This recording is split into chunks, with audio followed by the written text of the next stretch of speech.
Hello 40k fans, Captain Morgan here again with some commentary on the state of the game. Today I'm taking a small break from the philosophy series to talk a bit about the game of 40k, since we've had some time to digest some of the stuff coming out with the new edition. Part of this comes from conversations I've had with people around the community, particularly my friends Ricky and Russ. So I'd like to express my appreciation for all the good conversations I've had that have helped me kind of formulate my thoughts. Also, big thank you to Frontline Gaming for hosting my thoughts on their blog. Go to frontlinegaming.org and check out the article I've written there and all of their Tactics Corner articles for more information on how to play the new edition of 40k. So, the problem with stratagems. Stratagems are a new addition to 40k when looked at in the context of the whole game's history. Even so, we've had a couple of years to really dig in and digest their place in the game now. I think it's been long enough for us to really take a look at what stratagems have added to and taken away from the game.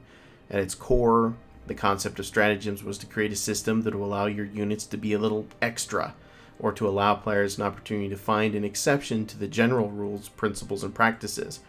The best examples of these are the core stratagems in the rulebook. These stratagems allow you to do something that normally the rules don't allow: rerolling a roll, interrupting the combat sequence, etc., etc. In 9th edition, there are more core stratagems than there were before. Of course, Overwatch, shooting the charge phase, is now a core stratagem. Escaping from being locked in combat if you've been tri-pointed. These are all good stratagems in my opinion because they allow for in-game actions that go beyond typical expectations. They're tactical, limited, and even reasonably priced for the most part. As good as these are, however, stratagems have grown beyond just the core rulebook. Stratagems may have started small, but now there are more than ever before. Each faction now has a full list of stratagems from its core rulebook. Additionally, there are also stratagems that came out with the Psychic Awakening series. There are dozens of stratagems per faction now, so many that you couldn't hope to use them all in a single game. The stratagems each vary in effectiveness and situational usefulness. Some are so strong that armies are literally built around the utilization of them. Many stratagems are so overshadowed by the few outstanding ones that they see next to no use at all, or are so circumstantial that they require very specific situations to operate. Some of this is to be expected. Inevitably, when you have a group of things, the most useful things will rise up the hierarchy. That's nothing to be too upset about, except in the circumstances where a stratagem is so good that others in the book may as well not exist for all the use that they get. At that point, why do they even exist? More than that, though, I think the real problem with stratagems lies in the ways they replace a unit's or even a faction's uniqueness or strengths. For all the coolness of stratagems and the way they allow units to be extra, like they're designed to, sometimes it seems that it takes the use of stratagems to make a unit or even a faction feel normal, the way it's supposed to. I'm going to pick on my favorite faction here for a bit, of course, because, is there a video that I make that's not going to talk about Blood Angels in some way? Maybe. But there are many examples of it throughout all the factions in 40k.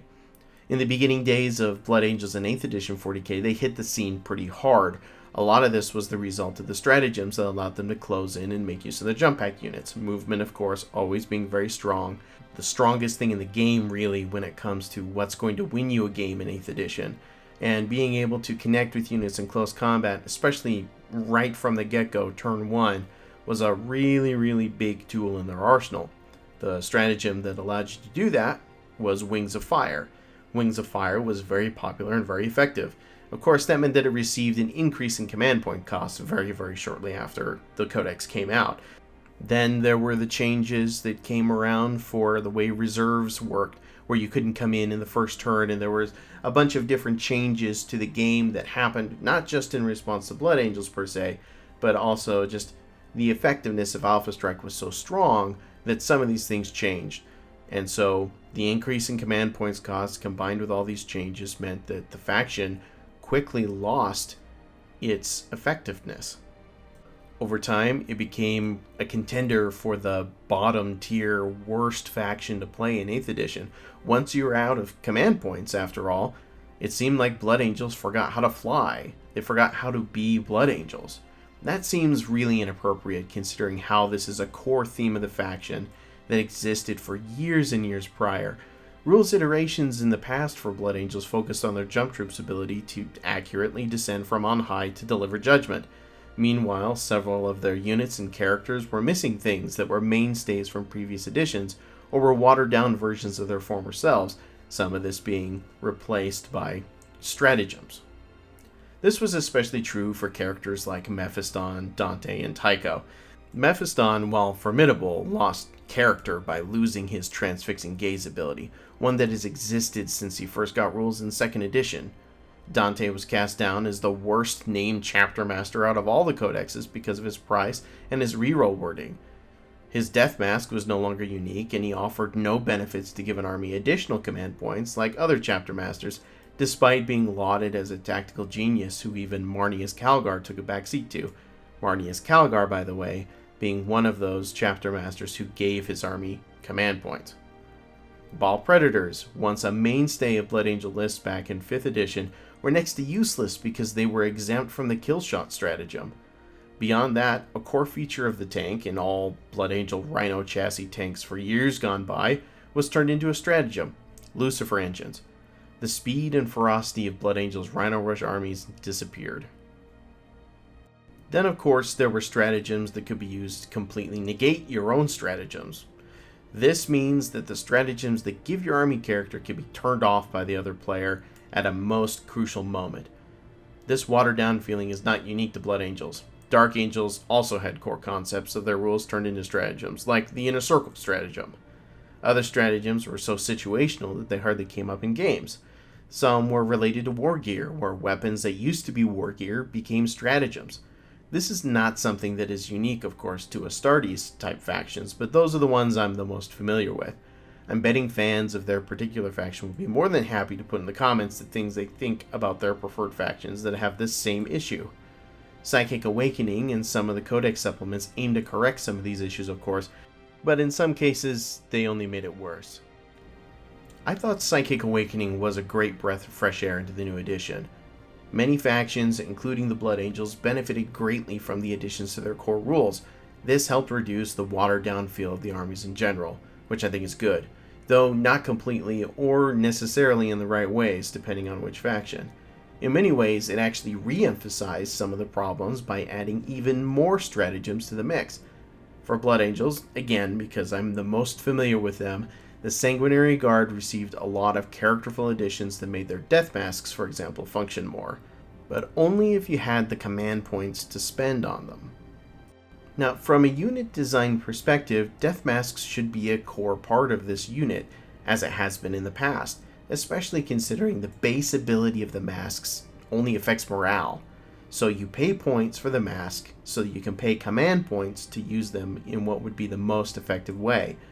And while I love the effect of the stratagem, the -1 to hit really makes a difference because these guys really have to deliver on damage and you really want them to be survivable. It is unfortunate that you have to pay a fee to pay the fee for using that ability. Of course, some of the character or depth features that were added to armies with effective strategies created some incredibly powerful units and armies as well. The power of the post-supplement Space Marine armies is well known, particularly into factions that regularly take a backseat to the Astartes spotlight or feel like they get gypped in terms of rules. This affects the experience of the opponents of the people who like to play Marine armies. Even among non-competitive or match play gaming, this has become a really big problem, as some players refuse to play against Space Marine armies. No amount of yelling "get good" to somebody looking for a good time rolling dice will actually enhance their play experience after all. Even after that, the number of stratagems exacerbated the problem of too many stratagems and not enough command points. So, post-Psychic Awakening, we are sitting on more stratagems than ever before, and our armies are parched for the command point resource that, in many cases, defines their character. This problem still exists to an extent in 9th edition, though we have yet to see if the new codexes will address this problem at all. Will the new codexes cut back on the number of stratagems and give units their own rules back, or will we have even more stratagems to choose from? Is this concern maybe a little premature? We'll have to wait and see. Though, to add kind of a solution to the problem, because I hate presenting a problem without talking about a solution or an alternative, One thing that I really like about Age of Sigmar right now is how command abilities work with the command point system they have there. If 40k were to scale back on stratagems and have hero abilities like Age of Sigmar, do you think it would offset some of the problems that stratagems are having? Because really, within Age of Sigmar, the units have all of their special rules contained, and then you have these characters that can unlock that extra that stratagems are supposed to unlock to make them act a little bit different. And these are tied a little bit more to the heroes themselves, because you would expect a leader to be able to do those extra things. So tell me what you think about that. Do you like the way that stratagems work? Do you think they need to be adjusted? I'd love to hear your opinions in the comments. Thanks so much for listening. If you liked this video, please like it, subscribe, turn on notifications, and share with your friends. I'd love to hear what they think too. Thank you very much, and I'll talk to you again soon.